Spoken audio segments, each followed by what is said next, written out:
Well, it's that time of year again. It's time to get in the jolly spirit. Whether you're snowed in, sitting in front of the burning fire, or here in Oz, sitting under the air conditioner with a beer because it's fucking hot outside, it's Christmas time. And it's around this time of year that I partake in a little annual tradition of mine. In the few days leading towards Christmas, I sit down in front of the TV, pour myself a cool drink, and get myself ready to watch my favourite Christmas movie.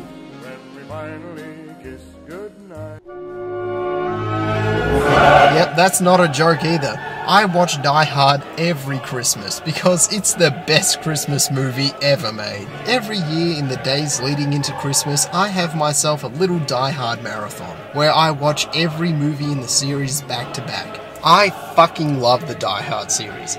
Die Hard is quite possibly the single greatest action movie ever made. Flawless pacing and direction combined with a perfect blend of drama, humour, suspense and action, all tied together with relatable and lovable characters, with John McClane as the wisecracking but flawed everyman hero. Yippee-ki-yay, motherfucker. The movie spawned a whole genre of imitators, which followed the formula of a single hero trapped in a confined location. And while none of the sequels that followed were as good as the original, they were all still good in their own right because they continued the series' charm and wit. Even the Die Hard movies that people consider to be the bad ones I love. People are like, oh, Die Hard 4 wasn't that good. Oh, bullshit. It was awesome. He killed a helicopter with a car in that one, mate. It was brilliant. How could you not like that? I love every single Die Hard movie. Well, that was until I saw the 5th movie, A Good Day to Die Hard. Oh, man. After I saw it, I walked out of the theatre completely dejected. I couldn't believe it.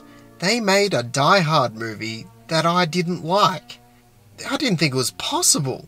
The idea of me not liking a Die Hard movie is like the idea of a fish not liking water. It just shouldn't happen. And yet, here it is. A Die Hard movie that I thought sucked. And now I'm starting to hear word that they're making plans for a 6th Die Hard movie. I don't want to have to make a What Happened to the Die Hard series, guys. I don't want to see the series end on a bad note. So in the spirit of Christmas, I'm instead going to offer 20th Century Fox the gift of a little bit of constructive criticism. Here are my 6 tips for how not to screw up the next Die Hard movie. 1. Make John McClane vulnerable. In the late 1980s, action movies were populated by indestructible, larger-than-life heroes, played by the likes of Arnold Schwarzenegger, muscle-bound mountains of men who could take on entire armies without breaking a sweat. They never made mistakes, they never missed, they never ran out of bullets, they always got the girl, and they could just about take a cement truck to the face without flinching.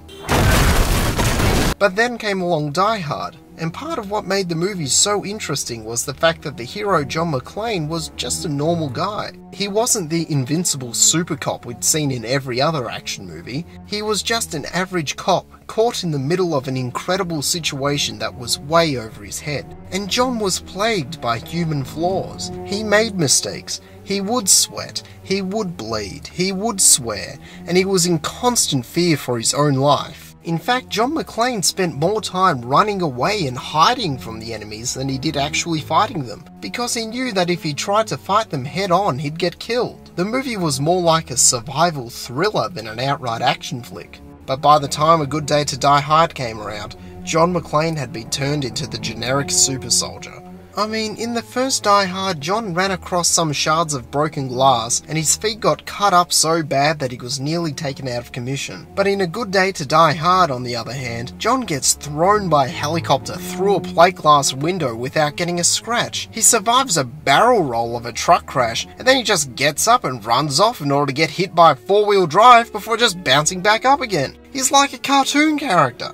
And that's not the John McClane that we know. Maybe this kind of over-the-top action would be alright for a different franchise, but not a Die Hard movie. Director John McTiernan used the term exaggerated realism to describe the first Die Hard movie. That meaning that the action in the film wasn't realistic per se, but it was at least plausible. Guns may have been a little bit louder and made blood spray a bit further than in real life, but people still had to reload, enemies wouldn't miss if you didn't take cover, and getting into a fight would result in getting battered and bruised. I mean, just look at John at the end of the movie. He's nothing but a pile of scabs and scar tissue. But in Die Hard 5, it's like John is playing a video game with God mode on. He never runs out of bullets, he can stand out in the open without getting shot, and never do you get the sense that he's in any real danger. Look at it this way, John jumping off the roof tied to a fire hose in the first Die Hard isn't necessarily realistic, but it is at least possible. I mean, it doesn't break any laws of physics or anything. But in Die Hard 5, John leaps through a high-rise window, falls through 50 meters of scaffolding, and then crashes onto the ground before just getting up and walking it off. And that should have killed him 10 times over. McClane is like a superhero now. Nothing can hurt him. So come on, Fox, we've got enough superhero movies today. Bring us back the mortal John McClane. 2. Go back to basics. In the first Die Hard movie, John was trapped in a single building and faced off against 12 baddies. It was claustrophobic, it was tense, it was suspenseful, and it made it at least plausible that the everyman John McClane could stand a chance of saving the day. But for every sequel, the scale of things kept getting progressively bigger.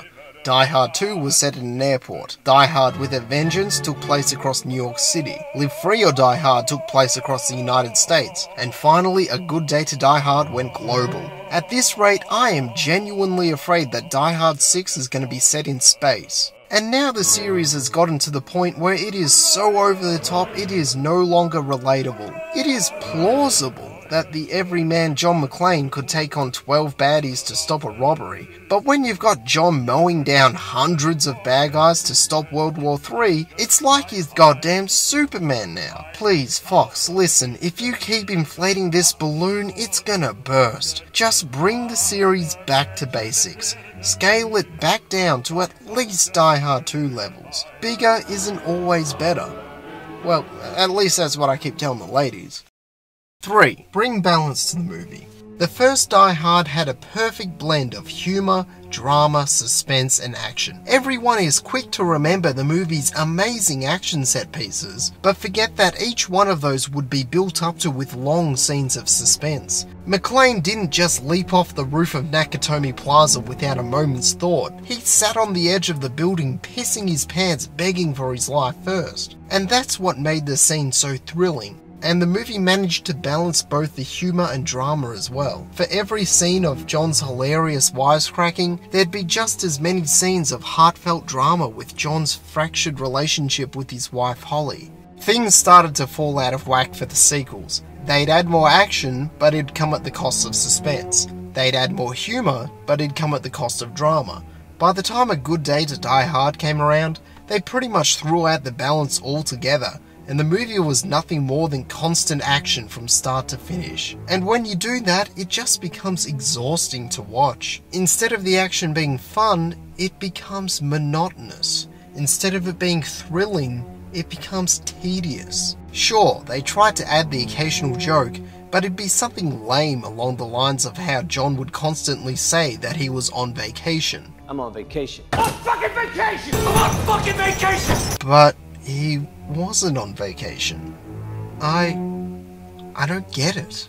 4. Make the villain a Gruber type. Now, I don't mean actually make the villain Hans's long-lost brother or anything. They were already pushing it with that angle in the third movie. What I mean is that the Die Hard movies tend to only be as good as their villains. Alan Rickman as Hans Gruber in the first film was pitch-perfect casting. His delightfully evil portrayal of the sophisticated, professional, witty, intelligent criminal mastermind brought a real level of class to the film. But at the same time, he was utterly diabolical in making sure his goals were met. He was a baddie that you really loved to hate. All the best plot twists in the movie were his doing. But in Die Hard 5, I barely even knew who the villain was when I first saw it. It's not that the performances were bad or anything, They were just underdeveloped. They didn't get enough screen time, they didn't get enough dialogue, and their motivations were so cartoonishly over the top that they were only 2 steps short of twirling their mustaches while they tied women to railway tracks. Look, if there is one thing that Die Hard movies do have in common with superhero movies, it's that the hero is only as good as the villains he's paired up against. Give McClane a decent adversary. 5. Bring back Halle. John's wife Halle was the emotional centre of the first film, and it was the broken relationship between her and John that really made the film work. Not only did it help cement the idea that John was an everyman with everyday issues, but when she was taken hostage, it put the person that he cared about the most in danger, which really raised the emotional stakes of the film. Because John cared for the lives of the people in danger, it helped the audience get emotionally involved in the story. But in Die Hard 5, it's like John just doesn't care about anyone anymore. I mean, at one point he even rams a truck into an oncoming freeway of civilians like he just doesn't give a shit. He's like, oh what, I probably just killed 10 people there? Oh, my bad. This is a far cry from the McClane in Die Hard 2 who laid down on the ground and cried after witnessing a plane crash. John needs to have people in the film that he actually cares about. Halle has been out of the picture since after the second film, so I say it's high time they brought her back. You know what? While you're at it, bring back Powell. Even bring back Walter Peck, Richard Thornburg while you're at it. 6. Learn how to use a camera. During A Good Day to Die Hard, I couldn't see what the hell was going on, because it's yet another example of a movie being shot with the Queasy cam. The entire movie is shot handheld in extreme close-up with shallow depth of field, where they just shake the shit out of the camera, never keeping anything in focus for more than a fraction of a second. Then, when it got around to editing, they cut the film in a fucking blender, rapidly cutting to a different angle every microsecond, so that you never get the time to get a decent look at anything. And then colour grading the film with dark blue filters that make all the colours merge together in an impenetrable murky mess. Because I don't think anyone in Hollywood knows how to work a camera anymore, I'm gonna spell out how to shoot the movie step by step. First, grab a Panavision 35mm camera and put a nice anamorphic lens on it. Now step back 2, 3, you know what? Make it a good 5 paces. Big paces, not little baby steps. Now put your camera on a dolly or on a crane, or at the very least onto a Steadicam. Do not, however, shoot it handheld. And if anybody tries to touch the zoom, slap them. Now that you're all set up, move the camera around as smoothly as possible.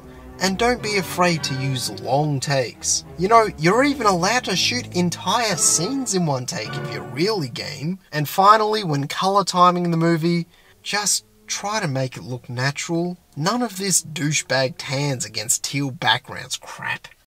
So, there you go. Merry Christmas, 20th Century Fox. Consider this my gift to you. I don't expect much in return, just a good Die Hard 6, that's all. I still have faith in this series, and I know you've got it in you to make at least one good flick to send this series out on a high note. John McClane deserves a proper send-off. After all, he's been through a lot of shit over the years. That's all from me. Until next time, yippee-ki-yay, motherfuckers.